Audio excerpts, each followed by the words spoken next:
Welcome to the Deep Dive. Today we're diving headfirst into a topic that's causing quite a stir online. Transracialism, or as some prefer, RCTA. We've got a mountain of articles, social media posts, videos, and we're here to help you sort through it all. Yeah, it's a topic that really gets people talking, and it's important to approach it with, nuance and an open mind. Maybe the first thing we should try to figure out is how these sources actually define transracialism and RCTA. Yeah, one thing that jumps out right away is there's no single definition everyone agrees on. That's true, and some of the sources even make a distinction between transracial and RCTA, actually preferring RCTA. Like in this thesis by a trans Japanese woman, she suggests that RCTA, which stands for Racial Cultural Transition or Affinity, is a better term because it suggests like a journey rather than a fixed state of being. That's a subtle but important difference, right? It reflects the idea that identity can be fluid and that aligning with a chosen racial or cultural identity is, well, an ongoing process. A journey. Makes you think about how that plays out in people's lives. Like, we've got all these personal stories on Reddit, and they give us a glimpse into what this actually looks like for people. Those first-hand accounts are so valuable, I think. They show the huge variety of experiences and motivations behind identifying as transracial. For example, we've got this one Redditor, a black girl living in Europe, and she talks about facing so much racism that she just, like, desperately wanted to be another race. Wow. That's a really powerful example of how the desire to escape racial prejudice can be a driving force. Totally. And then there's this other Redditor who talks about being completely fascinated by Japanese culture, like since childhood. Obsessed with Japanese tech, makeup, even like physical features. Right, so a totally different motivation there. It's more about this deep connection and admiration for another culture. Exactly. And this other Redditor talks about RCTA as not just being about looks. They want to learn the language, be part of the community, really immerse themselves. That desire for cultural immersion, it really highlights that idea of RCTA as a journey. We see this echoed in one of the YouTube videos on RCTA, where the speakers emphasize that it often comes from this longing for belonging and connection. Yeah, it makes you wonder how much of our own identity is shaped by the communities we feel connected to. That pull towards belonging can be really strong. It really can. It makes you think about how society could better address those needs for belonging, especially for those who feel like outsiders within their assigned racial groups. Now, we can't talk about this topic without acknowledging someone like Oli London, right? The YouTuber who spent a fortune on surgeries to look like a K-pop idol. He's often brought up in these discussions. Right. It's important to remember, though, that Oli London's case is pretty extreme. Not everyone who identifies as transracial goes to those lengths. And it's interesting to contrast him with someone like Xian Nishi, who seemingly passed more successfully as Asian and after fewer surgeries and with way less public attention, too. It's mentioned in that thesis we talked about. It really makes you think, like, what does passing as another race really mean, and how does it relate to transracial identity? It brings up those ethical questions about things like cosmetic surgery and cultural appropriation, too. Speaking of different perspectives, one of the YouTubers made this point about Rachel Dolezal, the woman who presented herself as black for years.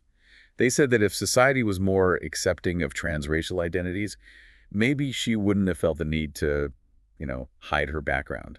That's an interesting thought experiment. It makes you think about how societal acceptance, or lack of it, might influence how individuals navigate and express their identity publicly. So what we're seeing here is that there's no one-size-fits-all transracial experience. Some people focus on physical changes, others prioritize cultural immersion, and their reasons are super diverse. Yeah, it definitely highlights how complex it is to even define transracialism.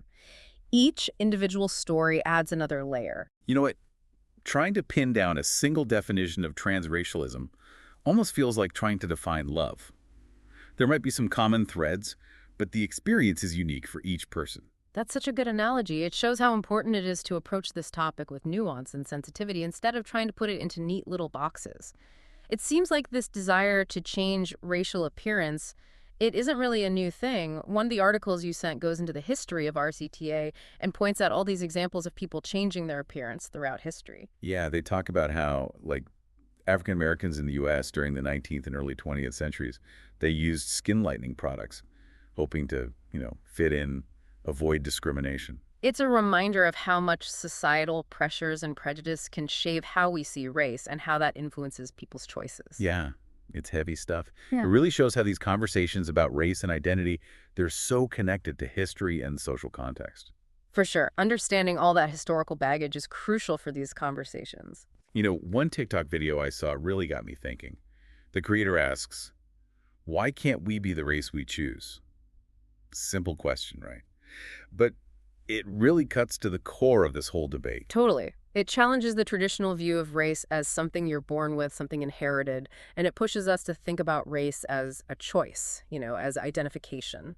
And that's where things get really interesting because it ties into this whole idea of race as a social construct, which a lot of these sources bring up. Several sources point out that scientists pretty much agree.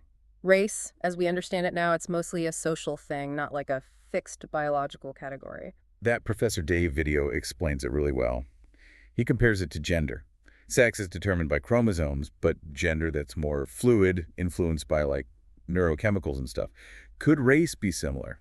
It's a compelling parallel for sure. Makes you think about how both race and gender are shaped by biology, yeah, but also social interpretation. And that Wikipedia article on ethnicity, it supports that too.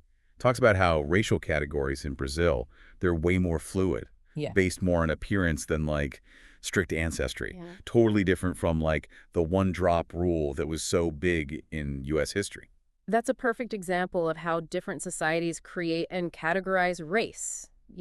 It reinforces this idea that race isn't just some rigid biological fact, but a fluid social idea.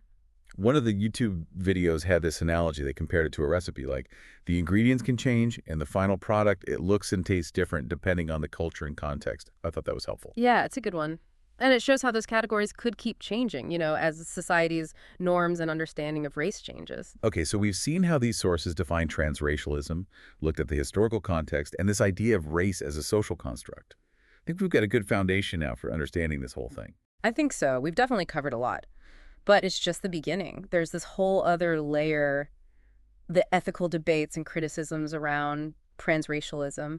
That's where things get really intense, and the sources really dig into those controversies. So we've talked about how these sources define transracialism. We looked at the historical context and the idea of race as a social construct. But like you said, we need to dig into the ethical debates and criticism. Exactly. That's where it gets really, really complicated, and you see so many different opinions in the sources. One of the biggest criticisms is that transracialism could be, appropriating or even trivializing the experiences of marginalized racial groups. Some people say, like, if you haven't experienced oppression because of your race, choosing to identify with a race that has faced that oppression, it can be a form of privilege, Yeah. It disregards those real lived experiences. Like that one Redditor said, a white person transitioning to black is exercising a privilege that black people don't have. They can't just, decide not to be black anymore. Yeah, it's a really, really good point. It makes you think about whether race is something you can actually choose or if it's tied to lived experience and how society treats you. The comparison between transracialism and transgenderism, it comes up a lot in these sources. And it's interesting. Some people argue that if we accept that someone could be born in a body that doesn't match their gender identity, why not apply that same logic to race? It's definitely a valid argument, but there are counter arguments too, right? Like we were just talking about, race isn't just about personal feelings. It carries all this history of oppression and inequality. You can't just replicate that by choosing to identify with a race. Another concern that comes up is that transracialism could, strengthen harmful stereotypes or lead to people fetishizing certain cultures. Right. Some people are worried that focusing on just the surface of a culture, like the clothes, the music, the look, without really understanding its history, that it can perpetuate harmful stereotypes. There's this YouTube video that talks about how some people might get interested in RCTA because they're into, K-pop or anime or certain fashions, but they haven't really thought about the deeper issues, the history, the social justice aspect within those cultures. Yeah, it's about the risk of reducing a culture to the things that look cool without understanding the real lives of the people in that culture. It raises the question of responsibility, too. If you're identifying with a different culture, you have to approach it with, genuine understanding and respect. And engage with, all of it, not just the parts you think are cool or interesting. One Redditor, who identifies as Chinese, even cautions against RCTA. They talk about how some of the negative stereotypes about China, it might make things harder, and that belonging to a culture is more than just, liking the music or clothes. Right, and they talk about some of the, not so glamorous parts of the culture too, like the pressure to live up to their immigrant parents' expectations or facing discrimination.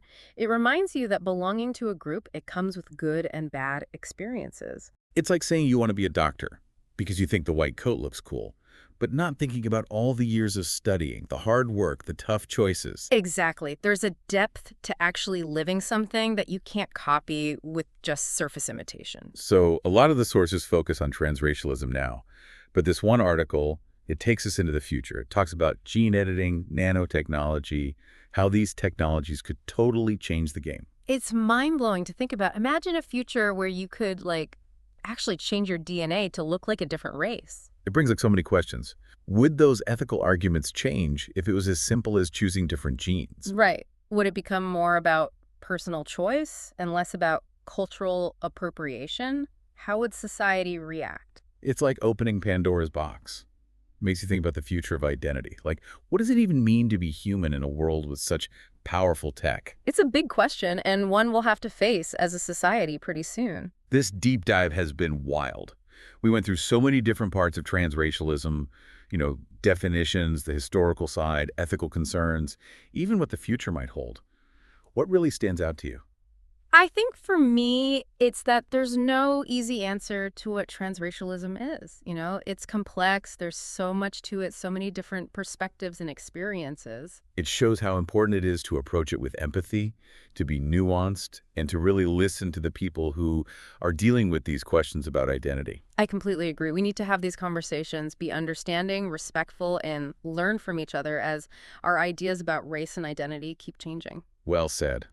And on that note, here's one last thought for you all. As technology gets better and our understanding of race and identity changes, what role will empathy and compassion play in shaping the future of transracialism?